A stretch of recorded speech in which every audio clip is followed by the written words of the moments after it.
복되인 주일 이 시간에 여기까지 나오신 여러분들 위해 하나님의 크신 은혜가 함께하기를 진심으로 기원합니다. 아울러 여러 가지 사정으로 영상으로 예배에 참여하는 모든 분들에게도 동일한 은혜가 있기를 기원합니다.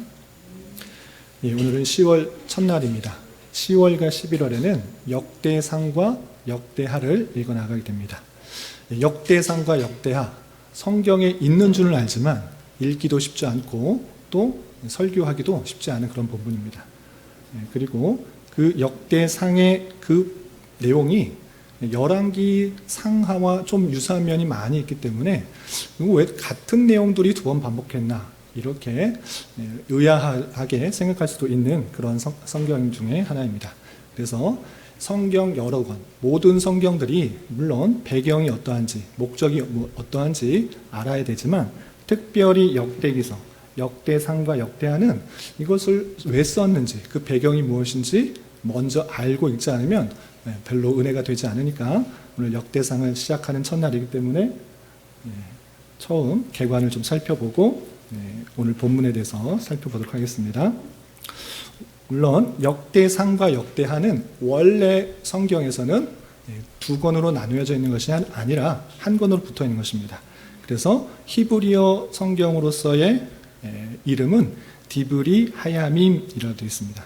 디브리 하야밈이라는 것은 각 시대의 말들 또는 그 시대의 말들이라는 그런 뜻인데 이것이 70인역으로 편집되면서 오늘날까지 상권, 하권 이렇게 나뉘게 되었던 것입니다. 그리고 책 제목도 히브리어에서 헬라어로 바뀌어서 파랄레이 포메나 이렇게 되었습니다. 그래서 파랄레이 포메나 무슨 뜻이냐면 간과한 일, 빠뜨린 기록들 해서 열왕기 상에 또 열왕기 상하에 많은 내용들이 역사 이야기들이 잘 기록되어 있지만 빠진 일들 또 간과한 일들 필요한 부분들을 잘 설명한 그런 특징이 있다 이렇게 생각하시면 되겠습니다. 그리고 이것이 또 벌게이트 역으로 불가타 역으로 바뀌어서 역대기라는 이름으로 불리게 되었습니다. 역대기라고 하면 좀 낯설지만 연대기라고 하면 조금 이해가 되죠? 그래서 연대기라는 그런 뜻을 역사의 이야기들이 되어 있는 그런 책이다 이렇게 생각하시면 되겠습니다. 그리고 기록한 사람은 누구인가? 역대상과 역대하를 아무리 읽어도 누가 썼다라는 그런 표현이 없습니다. 그러나 대부분의 성경학자들은 에스라가 썼을 것이다 이렇게 생각합니다. 왜 에스라가 썼다고 그렇게 강하게 주장할 수 있는가라고 할 때 역대상, 역대하 그 다음에 나온 성경이 혹시 어떤 성경인 줄 아세요? 에스라. 에스라와 역대하 다음에 나온 에스라를 쭉 읽어보면 거의 한 책처럼 이어지는 것을 볼 수 있습니다. 고레스 칙령 이후에 고레스 칙령으로 맞춰지는데 칙령 이후에 사람들이 복귀하는 내용들이 이어져서 이것은 당연하게 잘 이어지기 때문에 에스라가 썼을 것이다 라고 많은 사람들이 합리적인 추측과 결론을 내는 것입니다. 그래서 많은 사람들이 에스라가 썼을 것이다 이렇게 생각하고 그럼 에스라가 어떤 시대 사람인가 라고 할 때 이스라엘 백성들의 나라가 이스라엘이 완전히 망했다가 포로에서 약 70년 동안 있다가 바벨론에서 70년 동안 포로 생활을 하다가 돌아왔을 때 함께 돌아왔던 사람들 중에 하나인 것입니다. 그래서 이것은 당연히 에스라가 썼다고 하면 또 그 기록 내용을 보면 고레스 칙령에 의해서 바벨론에 포로 갔던 사람들이 이제 돌아오게 될 그 이야기가 담겨있기 때문에 대략적으로 458년에서 400년경 그쯤에 에스라가 썼을 것이다 이렇게 생각하는 것입니다. 그렇다면 에스라가 무슨 목적으로 이것을 썼는가? 열왕기 상하도 있는데 왜 왕들의 이야기와 또 족보의 얘기를 하는가라고 할 때 포로에서 되돌아온 이스라엘 백성들에게 먼저 1차적으로 그들의 정체성을 심어주기 위했던 것입니다. 70년이라는 생활이 되면 우리도 일제 치하에서 몇 년 동안 치하에 있었죠? 대략적으로 36년 있던 건데 이스라엘도 이 바벨론에 약 70년의 포로 생활을 했던 것입니다. 그렇기 때문에 거기에 살았던 이전 영광을 알았던 사람들이 대부분 죽게 되고 포로에서 되돌아온 사람들은 그 포로지에서 태어났던 사람들이 많이 있던 것입니다. 그래서 그 정체성을 알지 못하고 우리는 영원히 포로된 백성이었었는가?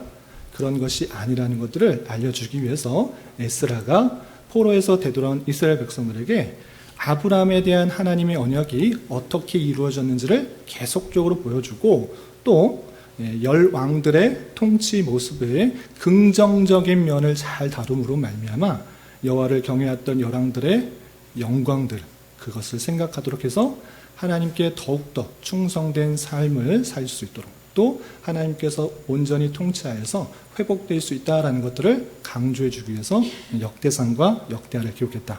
이렇게 생각하시면 되겠습니다. 그래서 역대상은 어떤 구조로 되어 있는가? 총 29장까지 되어 있는데 1장부터 9장까지는 아담부터 다윗까지의 족보가 아주 길게 나와 있습니다. 우리가 성경을 읽기로 다짐하면 항상 걸림돌이 되는 게 있습니다. 어떤 거죠? 레위기도 그러고 족보도 그러고 족보가 나오면 별로 이렇게 와닿지도 않고 누군지도 모르는데 계속 길어지기 때문에 그냥 쑥쑥쑥 지나가고 귀찮다 은혜도 안 된다 하고 넘어가는데 성경 중에 가장 족보가 길게 나오는 것이 어디냐? 역대기입니다. 1장부터 9장까지 아주 자세하게 그 족보가 나오는 것입니다. 여러분들 고비가 나오는데 그 고비를 잘 넘어갈 수 있기 바랍니다. 그리고 10장부터 12장까지는 그 다윗이 어떻게 기름 받는지, 기름 부음 받은 다윗의 모습이 나오고 또 13장부터 29장까지는 길게 다윗이 어떤 통치를 했는가, 그리고 어떻게 죽게 되는지 그 내용이 나오게 됩니다. 그리고 나와서 역대하는 솔로몬의 통치부터 고레스 칙령까지 많은 왕들이 나오는데 열왕기 상하와 차이점 조금 이따 살펴보겠지만 긍정적인 면을 많이 다룹니다. 다윗이 항상 잘한 통치를 한 것이 아니라 죄를 짓고 실수를 범했는데 그런 것은 과감하게 생략하고 하나님 잘 섬겼던 그런 왕들의 모습들을 부각하여서 설명함으로 이스라엘 백성들이 더욱더 자긍심을 갖고 하나님의 통치를 온전히 받기를 희망하는 마음으로 썼던 것입니다. 그래서 비슷한 역사 이야기인 사무엘 상하, 열왕기 상하, 역대 상하 다 비슷비슷한 것 같은데 왜 이렇게 반복되게 썼는가? 이것을 비교해 놓으면 여러분들이 이것을 왜 썼는지 그리고 무엇을 중심으로 두고 생각해야 되는지 알 수 있는 것입니다. 제가 비교를 간단하게 해드리도록 하겠습니다. 우선 내용 기록 범위에서 다릅니다. 사무엘 상과 하는 이스라엘 왕이 어떻게 세워지는지와 그리고 다윗 왕까지의 내용이 기록되어 있는 것입니다. 그리고 열왕기 상하는 솔로몬의 통치부터 분열 왕국 마지막까지 그 내용이 기록된 것입니다. 그래서 역사 이야기는 이야기인데 왕이 어떤 목적과 어떤 상황 속에서 세워졌는지 그리고 다윗 왕이 태어나고 또 다윗 왕을 통하여서 참된 왕이 어떠한 것인지 그 다윗 언약을 통해서 알려주는 내용이 담겨 있는 것이고요. 열왕기 상하는 그 말 그대로 솔로몬 이후부터 왕들이 많이 분열되어서 나타나게 되는데 그런 왕들이 어떤 통치를 했는가 나타나고 있는 것입니다. 그리고 역대상하는 훨씬 더 범위가 넘습니다. 첫 왕이었던 사울부터 열왕의 마지막 히스기야, 호세아까지 이런 정도가 아니라 아담부터 올라갑니다. 그 근원을 아담부터 그리고 이스라엘 왕국의 멸망과 또 고레스 칙령까지 그 범위가 훨씬 더 넓다. 이렇게 생각하시면 되겠습니다. 그리고 목적도 다르는 것입니다. 사무엘 상하는 이스라엘 왕정이 시작된 배경과 발전 속에서 참된 왕에 대한 약속을 확인해 주는 책입니다. 사람들이 우리도 왕을 좀 세워달라. 왜 다른 나라는 왕이 힘 있는 왕이 있는데 우리는 왕이 없는가? 사람들에 의해서 왕을 세워지게 되었는데 왕을 세워봤더니 어떻게 되는가? 항상 불완전하고 연약하다는 것을 깨닫게 되고 다윗의 그 마음과 생각을 통하여서 참된 왕이 다윗의 자손을 통해서 나타난다는 것을 알려주고 있는 것입니다. 그리고 열왕기 상하는 하나님의 말씀을 떠난 열왕들의 부패와 타락 속에서 하나님의 심판을 피할 수 없으며 참된 왕을 소망하게 해주는 왕인 것입니다. 그래서 사람들이 세우고 왕을 세웠지만 하나님의 말씀을 완전히 순종할 수 있는 왕이 있는가?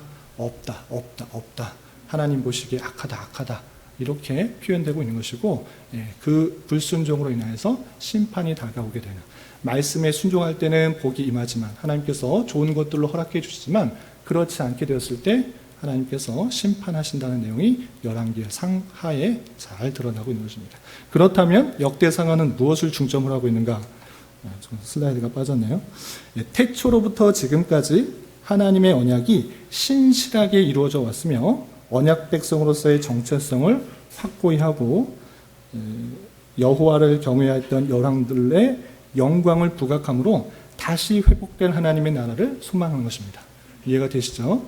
포로에서 되돌아온 백성들, 그에게 무엇을 희망하겠습니까?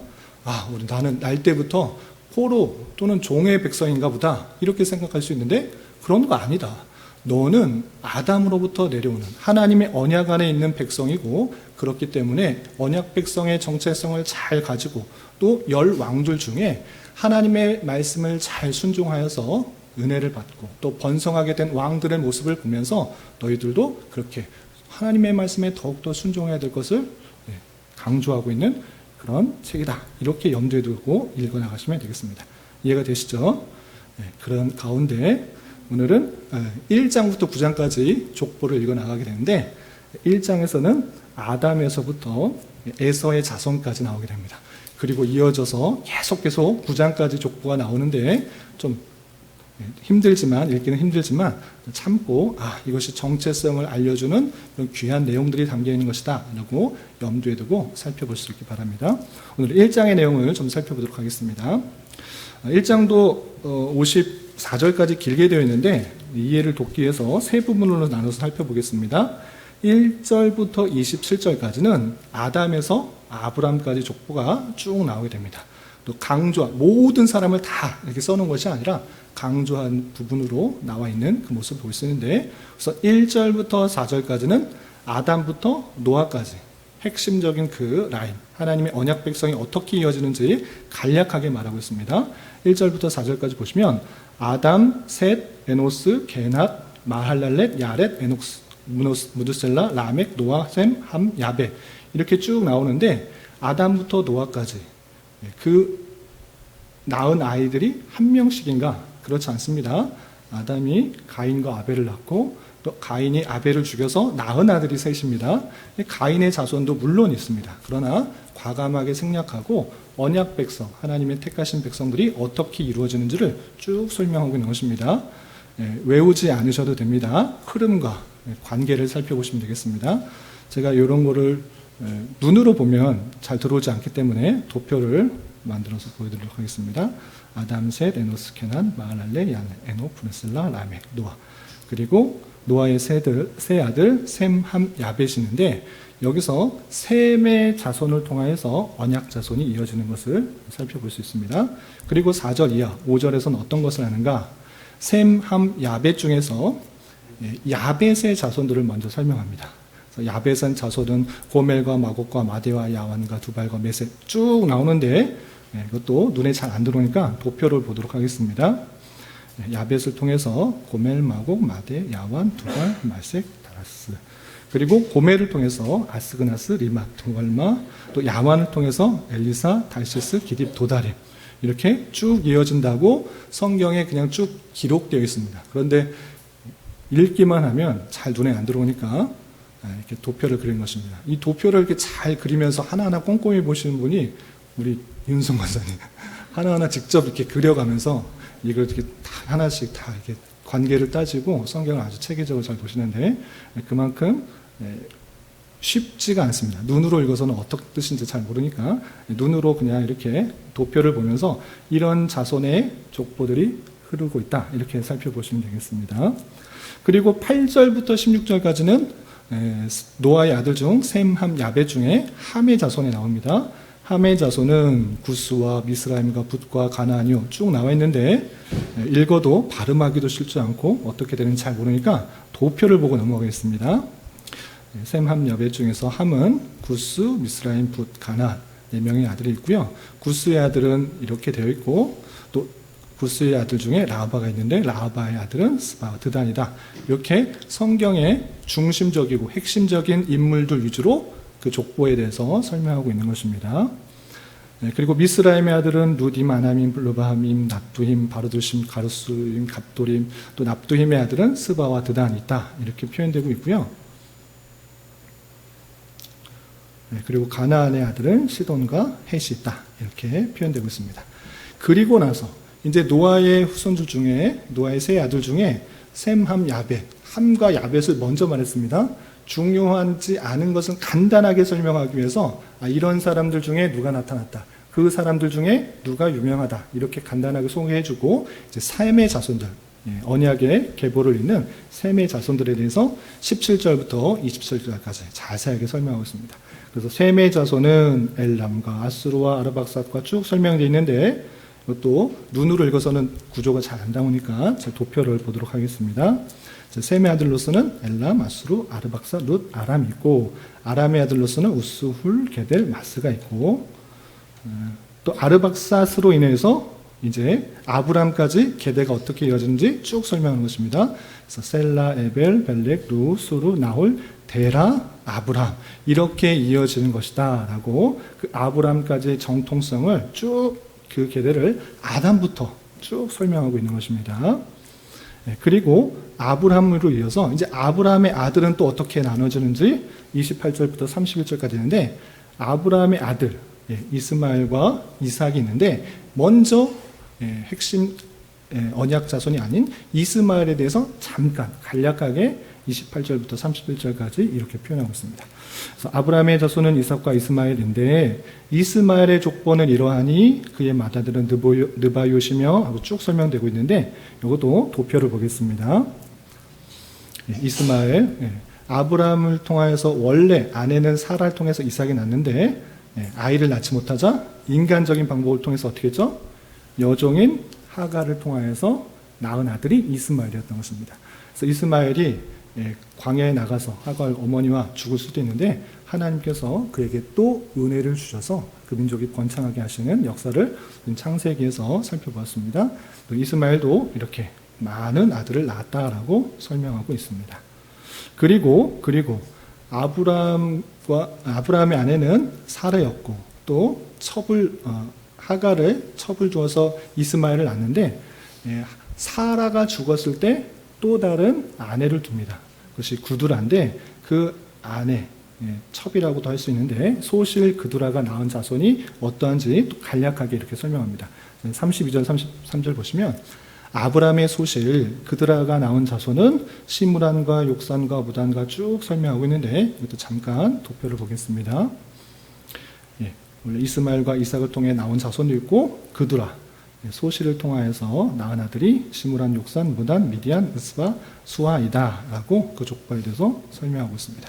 그리고 이제 약속의 언약의 계보를 잇는 아들, 사라를 통해 낳은 아들 이삭, 독자 이삭을 통해서 또 두 아들이 나오는데, 그래서 에서와 이스라엘, 에서와 야곱, 이렇게 두 아들이 나오는데, 그 중에서 핵심 인물이 아닌 에서의 족보에 대해서 먼저 간략하게 34절부터 42절까지 표현하고 있습니다.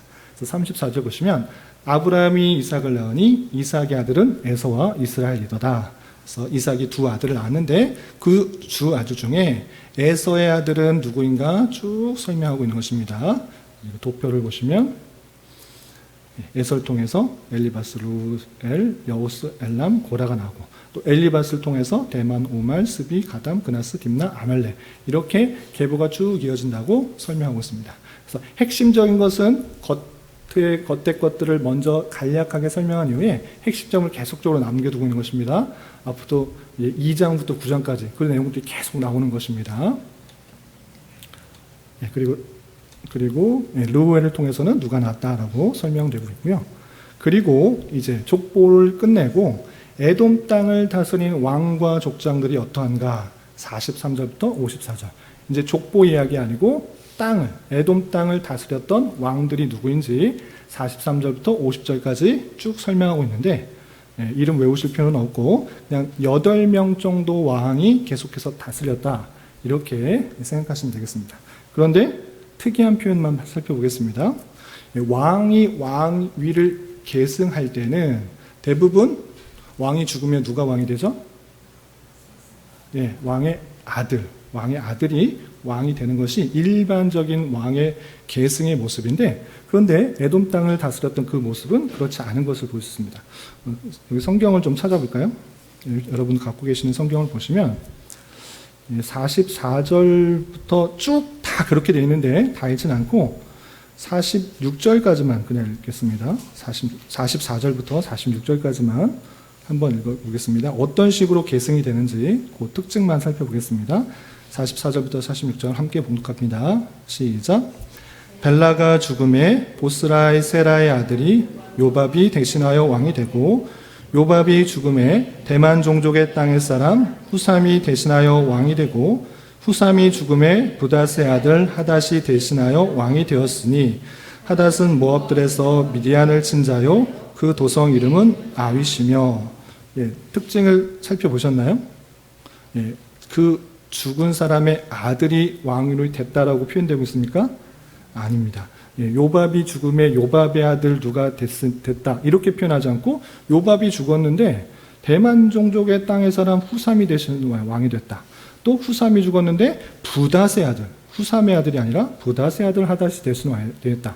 이렇게 8명의 왕위를 계승하는 데 있어서 자손에게, 자식에게 왕위가 계승되는 것이 아니라 다른 나라의, 다른 지역의 사람이 왕을 잇는 것을 볼 수 있습니다. 이것을 통해서 왕권이 아주 강하지 않았기 때문에, 당연히 왕권이 강하면 자손의 자식의, 자신의 아들의 그 왕위가 자연적으로 이루어질 텐데, 그렇지 않았기 때문에 주변에 혹 더 힘 있는 사람이 있으면 그 왕위를 잇지 않았을까, 이렇게 생각해 볼 수가 있는 것입니다. 어쨌든 에돔 땅을 다스린 왕들의 특징은 자손으로, 자신의 자손에게 왕위가 이어지지 않았다는 특징이 있습니다. 그리고 마지막으로 51절부터 54절까지는 그 에돔 땅을 다스린 여러 족장들에서 이름을 쭉 설명하고 있습니다. 그리고 이 이름을 외울 필요는 없고 11명의 족장이 에돔 땅의 왕과 더불어 다스림을 갖추고 있었다. 이 정도로 생각하시면 되겠습니다. 이해가 되시죠? 예, 이렇게 염두에 두시고 오늘 이 내용을 통해서 복잡하고 힘든 그런 족보와 왕들과 족장의 이름들이 쭉 나와 있는데, 이것을 통해서 우리 무엇을 깨달을 수 있는지 3가지로 정리하도록 하겠습니다. 첫 번째, 역대기 시작을 아담부터 아브라함까지로 시작하고 있는 이유가 무엇인지를 잘 생각해 봐야 될 것입니다. 역대 기자는 인류의 첫사람인 아담으로부터 시작하여 아브라함까지 족보를 간단히 밝히고 나서 그 뒤에는 여러 자손들 중에 아브라함의 이야기가 이어지며 확대되고 있습니다. 이것은 창세기에 나와 있는 계보들을 그냥 단순히 반복하는 것에 그치지 않고, 아담으로 말미암아 인간이 하나님과의 관계가, 아담의 타락으로 말미암아 하나님과 인간의 관계가 끊어졌지만, 하나님께서 그 관계를 끊어뜨린 그 사단의 권세를 깨트리고 회복되게 할 것을 이미 아브라함에게 말씀하셨던 것입니다.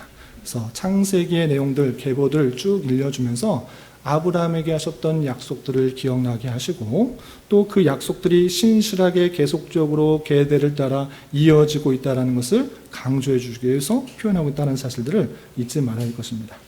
이 약속이 많은 사람 중에 셋의 계보를 통해 나온 아브라함에게 이어지고, 또 아브라함을 택하셔서 계속해서 그 언약을 신실하게 이루어 가고 있다는 것을 강조해 주기 위해서 이 역대기 기자는 1차 독자인 포로에서 되돌아온 사람에게 인류의 기원이 어떻게 되고, 또 그 언약이 어떻게 신실하게 이어지는지, 아브라함까지 신실하게 이어지는지 생각할 수 있도록 표현하고 있는 것입니다.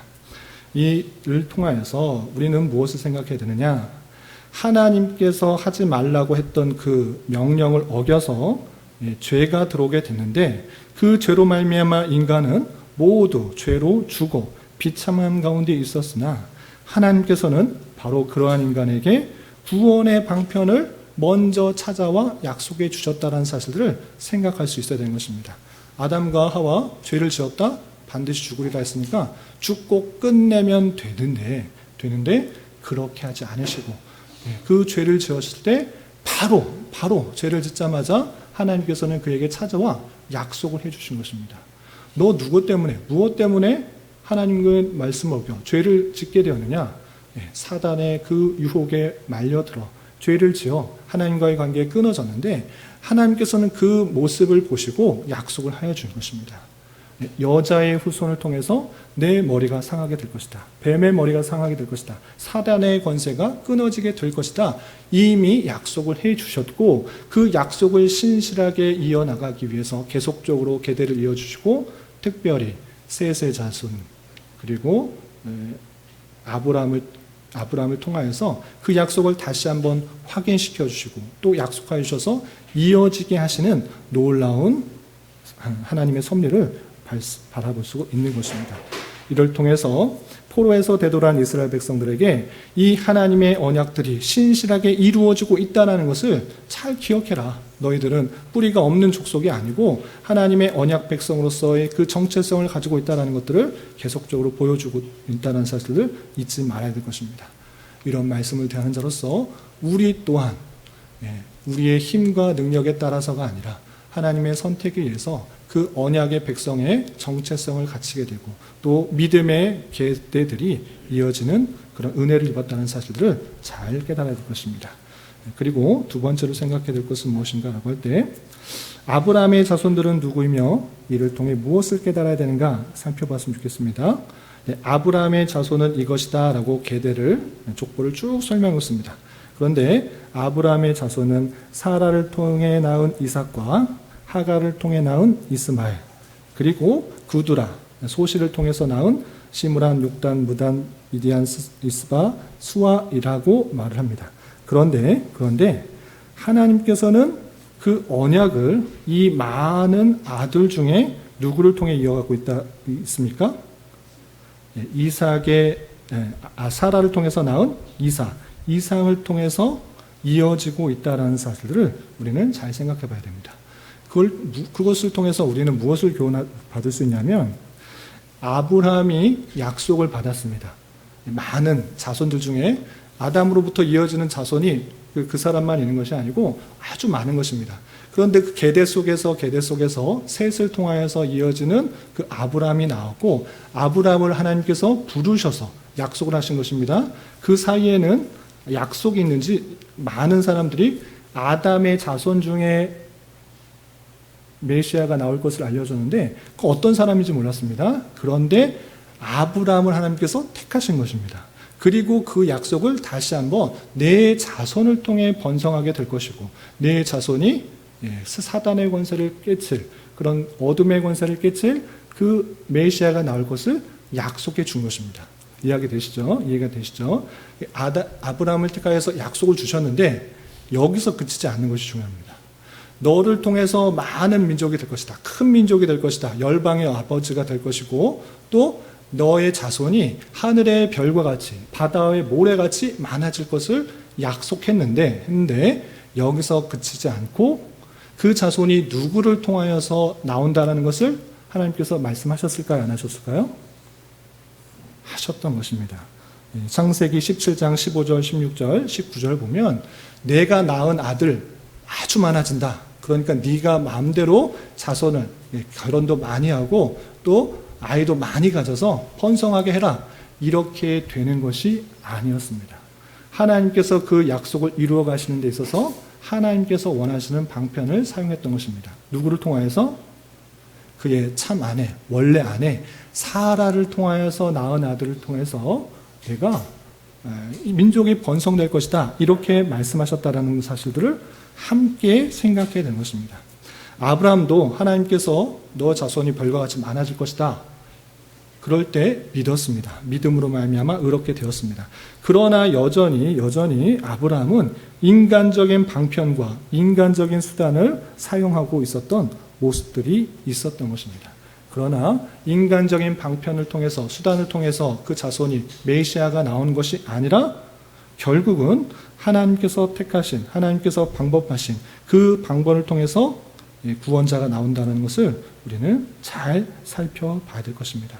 그래서 언약 백성의 하나님께서는 아브라함에게 약속하신 것을 하나님께서 정하신 백성을 통하여 신실하게 이루어가고 계시다라는 것을 잘 깨달아 우리는 인간적인 방법과 인간적인 수단 쓰는 것도 있지만 그것의 결국은 올바른 것들로 나오는 것이 아니라 오히려 부정적인 역할로 나가게 되는 그런 일들도 하는 줄 알아 우리는 삼가 조심해야 될 것이고, 그럼에도 불구하고 인간의 부패와 타락과 연약함에도 불구하고 하나님의 언약은 놀라운 섭리 가운데 신실하게 이어지고 있다는 사실을 기억하며 하나님의 그 신실하심과 놀라운 주권을 잘 생각할 수 있어야 될 것입니다. 그리고 마지막, 에돔 땅을 다스리는 왕들과 족장들의 설명을 통해 우리는 무엇을 생각해야 되는가? 그것은 그냥 우리 조상들도 알기 힘든데 왜 에돔 땅 다스리는 왕들을 갑자기 얘기하는가? 가만히 볼 때 아까도 잠깐 말씀드렸지만 이 사람들의 왕들의 선출 방법, 왕이 되는 방법은 아들이 자연스럽게 왕이 되는 것이 아니라 선출에 의한 방법이었습니다. 선출이 된다는 것은 무엇입니까? 그 왕보다 더 힘이 있거나 능력이 있거나 권세가 있으면, 돈이 많거나 어떤 것이 있으면 왕으로 되는 것입니다. 그런데 그 방법은 아주 인간적이고 어떻게 보면 세상적으로 자연스러운 방법입니다. 이 왕이 아들이 있는데 힘도 없고 능력도 없고 용기도 없고 수줍고 내성적이고 MBTI의 I 같은 성격이다. 물론 I 성격이 항상 왕이 되지 못하는 법은 없지만 봤을 때 너무 아니야. 그럴 때 얘보다는 얘가 좋겠다. 이렇게 자연스럽게 생각하지 않습니까? 저 사람은 힘도 세고 키도 크고 용기도 있고 저 사람이 왕이 돼. 이런 방식으로 세웠던 것이 에돔의 왕들이었다. 그러나 하나님께서 보내주신 왕은 사람들 중에 힘이 세고 능력이 있고 많은 것을 할 수 있는 사람이 왕이 되는 것이 아니라 그런 것과 상관없이 하나님께서 선택하고 약속하셨던 그 민족을 통해 그 자손을 통해 이어지는 것이고, 그렇게 이어진 왕은 이 세상에 힘과 능력과 권세를 들여보내 세상 사람부터 존경과 사랑과 또는 우러러 본과 사랑과 섬김을 받으려 하는 것이 아니라 낮아지고 낮아져서 종의 모습으로 오셔서 이 땅에 오셔서 섬기시기 위하여, 피 흘리시기 위하여, 희생하기 위하여 이 땅에 오신다는 것을 강조하고 또 대조하며 드러나고 있다는 사실을 우리는 생각해 볼 수가 있는 것입니다. 하나님의 구원 계획과 섭리는 인간적인 방편이나 수단이 아니라 오직 하나님의 주권 가운데 실행되는 놀라운 역사임을 우리는 성경 전체를 통해서 깨닫게 되는 것입니다. 하나님의 약속대로 다윗의 자손으로 오신 예수 그리스도께서 종의 형체를 가지시고 그 백성의 죄를 대속해 주시기 위해 십자가에 달리신 것입니다. 왕이, 모든 것을 다스릴 수 있는 왕이 십자가에 달려 돌아가셔서 우리의 죄를 사해 주셨다라는 사실들을 우리는 잘 깨달을 수 있어야 될 것입니다. 우리는 예수 그리스도의 희생을 통해 죄 사함을 얻었고 또 그것을 믿음으로 말미암아 이제 아브라함의 계대를 잇는 언약 백성이 되었다는 그 정체성을 잘 깨달아야 될 것입니다. 그냥 포로에서 되돌아온 그 백성들, 그냥 혈육적인 백성만 우리는 아담의 계보를 잇고 셋의 계보를 잇고 아브라함의 계보를 잇는 하나님의 언약 백성이구나, 천국 백성이구나 이렇게 생각하는 것이 아니라 예수 그리스도께서 그 모든 것들을 이루셔서 이방인과 유대인과의 막힌 담을 허무시고 예수 그리스도를 믿기만 하면 하나님의 자녀가 되는 권세를 주시고 언약 백성이 되게 하셨다는 그 놀라운 사실을 잘 깨달아야 될 것입니다. 이런 정체성을 가지고 우리 주어진 삶에 있어서 늘 감사함과 담대함으로 살아가야 될 것입니다. 이런 은혜가 저와 여러분 우리 모두에게 있기를 진심으로 기원합니다. 이어지는 성찬 예식을 통해 예수 그리스도의 그 놀라운 사랑과 은혜들을 깊이 경험하고 감사할 수 있는 시간이 될 수 있기를 주님의 이름으로 부탁을 드립니다. 기도하겠습니다. 하나님 아버지 감사합니다. 오늘 역대상의 말씀을 통하여 언약 백성의 계보의 내용들을 살펴보았습니다. 이런 말씀을 대안들어서 하나님의 구원 계획이 신실하게 이루어져 오늘날까지 이어지는 줄 알아 진정으로 감사 찬송할 수 있는 자 되게 하여 주시고, 이 은혜 가운데 우리에게 주어진 삶에서 늘 힘있고 담대하게 살아갈 수 있도록 인도하여 주시며, 믿음으로 주님의 언약 백성이 되었음을 기억하며 언약 백성의 정체성을 가지고 살아가되 날마다 순간순간마다 주님의 그 크신 사랑과 은혜를 깊이 깨달을 수 있는 은혜가 있게 하여 주시옵소서. 이제 예비하신 성찬 예식으로 나아갑니다. 하나님의 풍성한 은혜를 깊이 깨닫는 시간 되게 하여 주시옵소서. 예수님의 이름으로 기도 올리옵나이다. 아멘.